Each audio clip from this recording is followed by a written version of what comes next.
Hello అండి, welcome to మావి చిగురు స్టోరీస్. ఈరోజు కథ మాయా శంఖం.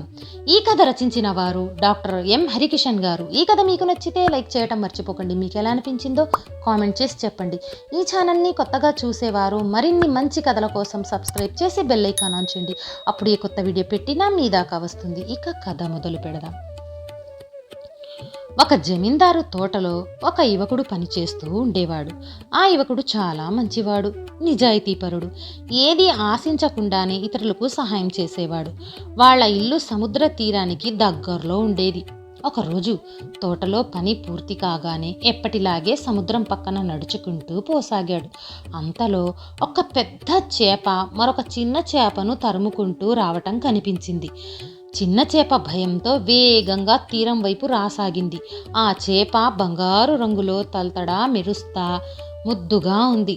వెంటనే ఆ యువకుడు అక్కడున్న ఒక పెద్ద రాయి తీసుకుని బలమంతా ఉపయోగించి ఆ పెద్ద చేప మూతి మీద ఈడ్చి ఒక్కటి కొట్టాడు. అంతే, ఆ దెబ్బకు అది విలవిల్లాడుతూ భయంతో వెనక్కి తిరిగింది. పోతూ పోతూ తన తోకతో చిన్న చేపను బలంగా ఒక్కటి కొట్టింది. ఆ దెబ్బకు ఆ చేప ఎగిరి సముద్రానికి దూరంగా ఒడ్డున పడింది.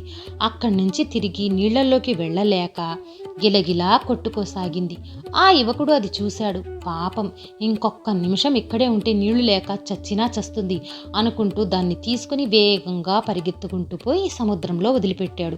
అలా వదిలి సంతోషంతో తిరిగి పోతూ ఉంటే, ఓ సోదరా, కొంచెం ఆగు అని వినిపించింది. ఎవరబ్బా పిలుస్తా ఉందని వెనక్కి తిరిగి చూస్తే ఇంకేముంది, ఆ బంగారు చేప స్థానంలో ఒక చిన్న పాప కనిపించింది. నేను సముద్రరాజు ఒక్కగానొక్క ముద్దుల కూతుర్ని. సముద్ర గర్భంలోనే మా రాజ్యం. పొరపాటున ఒక్కదాన్ని పైకి వచ్చి సరదాగా ఈత కొడతా ఉంటే ఈ రాక్షస చేప వెంటపడింది. సమయానికి నువ్వు వచ్చి కాపాడకపోతే ఒక్క క్షణంలో దానికి ఆహారం అయ్యేదాన్ని.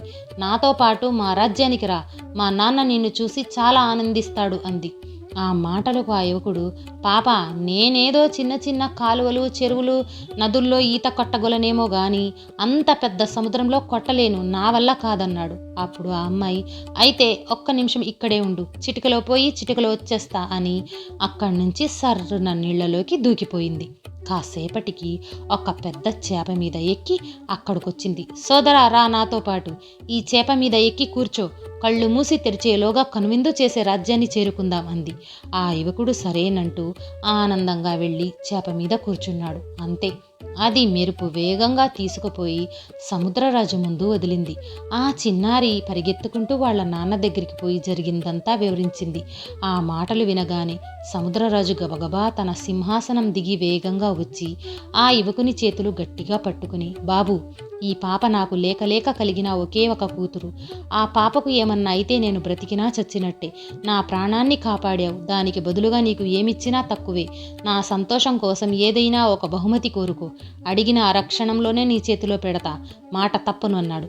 ఆ యువకుడు చిరునవ్వు నవ్వి, రాజా, నేను మీ పాపను కాపాడింది ఏ బహుమతి కోసమో ఆశపడి కాదు. అక్కడ మీ కూతురున్నా మరొక పేద అమ్మాయి ఉన్నా సరే అలాగే కాపాడేవాణ్ణి. నాకు ఏ బహుమతి వద్దు, మీ పాప మొహంలో మెరిసే ఆ చిరునవ్వు చాలు అన్నాడు.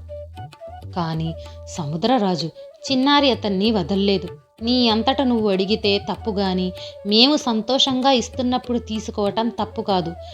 మా గుర్తుగా కోరుకో, చెప్పు, ఏం కావాలి అన్నారు పట్టు వదలకుండా మొహమాట పెడుతూ.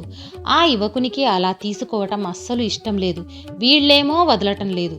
దాంతో ఏమడుగుదామబ్బా అని చుట్టూ చూశాడు.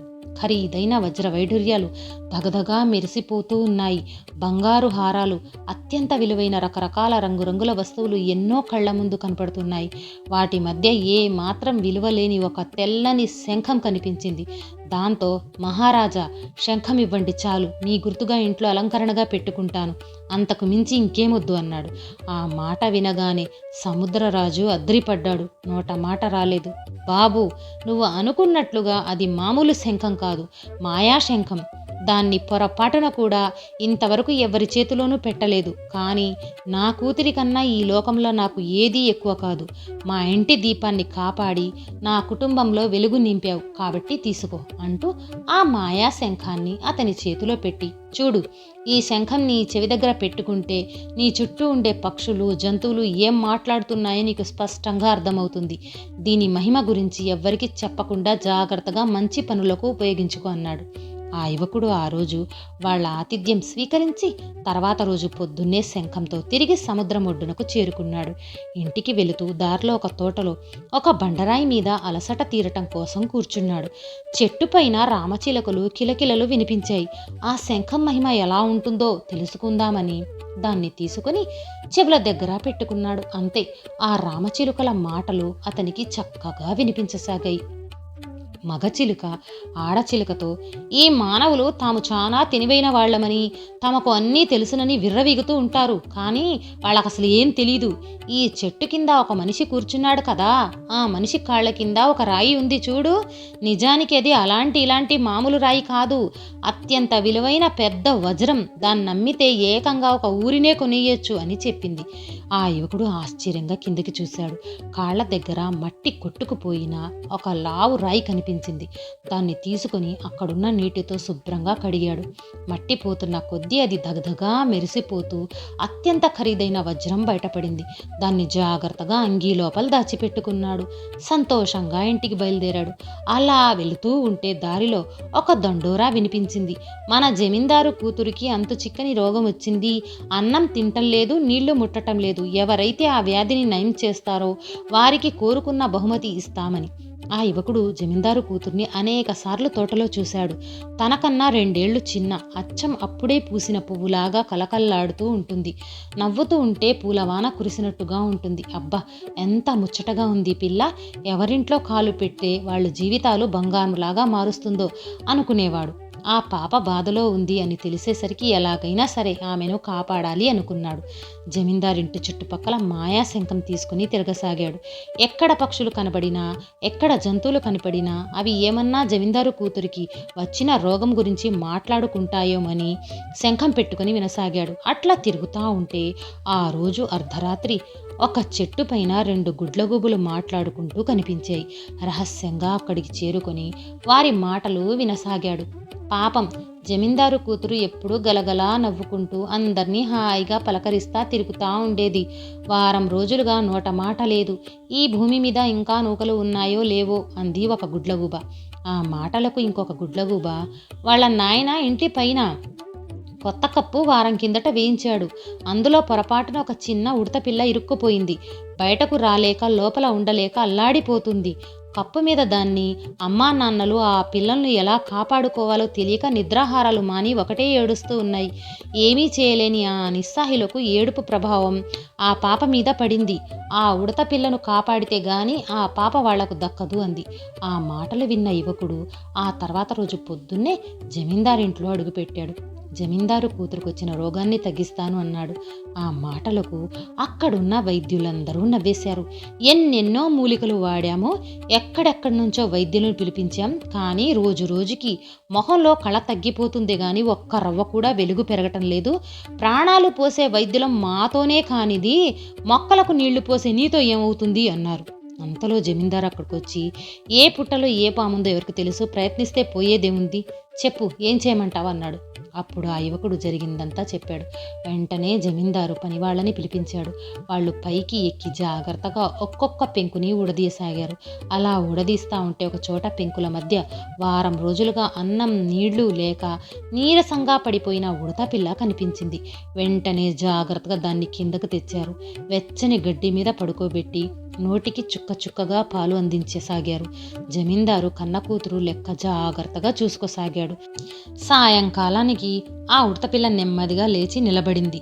ఇక్కడ జమీందారు కూతురు ముఖంలోనూ నెమ్మదిగా వెలుగు పరుచుకోసాగింది. తర్వాత రోజు ఉదయానికంతా ఉడతపిల్ల అటు ఇటు తిరుగుతూ నెమ్మదిగా గంతులేసాగింది. దాన్ని జాగ్రత్తగా తీసుకుపోయి దాని తల్లిదండ్రులున్న చెట్టు కింద వదిలిపెట్టారు. అమ్మా నాన్నలను చూడగానే అది ఆనందంగా ఎగిరి గంతులు వేసింది. అవి పిల్లను కన్నీళ్లతో దగ్గరికి తీసుకొని హృదయానికి హత్తుకున్నాయి. ఎప్పుడైతే ఆ పిల్ల తల్లిదండ్రులను చేరిందో మరుక్షణం ఇక్కడ జమీందారు కూతురు లేచి చిరునవ్వు నవ్వింది. తర్వాత రోజుకల్లా జింక పిల్లలాగా ఎగిరి గంతులు వేస్తూ సందడి సందడి చేసాగింది. అది చూసి జమీందారు సంతోషపడి ఆ యువకుణ్ణి పిలిపించాడు. చెప్పు, నీకేం బహుమతి కావాలో, ఏది కోరుకుంటే అది అడిగిన వెంటనే ఆలస్యం చేయకుండా అందిస్తాను అన్నాడు. యువకుడు నెమ్మదిగా, నీ కూతురు నా ఇంట్లో దీపం వెలిగించి రోజూ నా ఇంటి ముందు ముగ్గు వేయాలి. నా ఇంటి పేరు తన ఇంటి పేరుగా మార్చుకొని మా వంశాన్ని నిలబెట్టాలి అన్నాడు. ఆ మాటలకు జమీందారు ఆలోచనలో పడ్డాడు. నా కూతుర్ని చిన్నప్పటి నుంచి కాలు కింద పెట్టనీయకుండా అడిగినవన్నీ అరక్షణంలో అందిస్తూ కంట కన్నీరు రాకుండా పట్టు పరుపులపై ప్రేమగా పెంచాను. కానీ నిన్ను చూస్తే ఏ రోజుకు ఆ రోజు పూట గడవటమే కష్టంగా కనబడుతుంది. మరి నా కూతుర్ని నాలా ఎలా చూసుకోగలవు? ఈ కోరిక కోరటం న్యాయమేనా? నువ్వే ఆలోచించు అన్నాడు. దానికి ఆ యువకుడు చిరునవ్వుతో అంగీలో నుంచి అపురూపమైన వజ్రాన్ని తీసి జమీందారు చేతిలో పెట్టాడు. ఇది చాలనుకుంటాను. నీ కూతుర్ని నీలా చూసుకోవటానికి 7 తరాలు కాలు మీద కాలేసుకొని తిన్నా తరగనంత సంపద వస్తుంది దీన్ని అమ్మితే అన్నాడు. జమీందారు సరేనంటూ సంతోషంతో తన కూతుర్ని ఆ యువకునికి ఇచ్చి పెళ్లి చేశాడు. ఆ తర్వాత ఆ యువకుడు సముద్ర తీరం వద్దకు వెళ్ళి, ఇక ఈ మాయా శంఖంతో నాకు ఎటువంటి పని లేదు, దీనికన్నా విలువైన భార్య నాకు బహుమతిగా లభించింది అని సముద్రరాజును పిలిచి దాన్ని తిరిగి అప్పచెప్పాడు. ఈ కథ నచ్చితే లైక్, షేర్ చేసి తప్పకుండా సబ్స్క్రైబ్ చేయండి.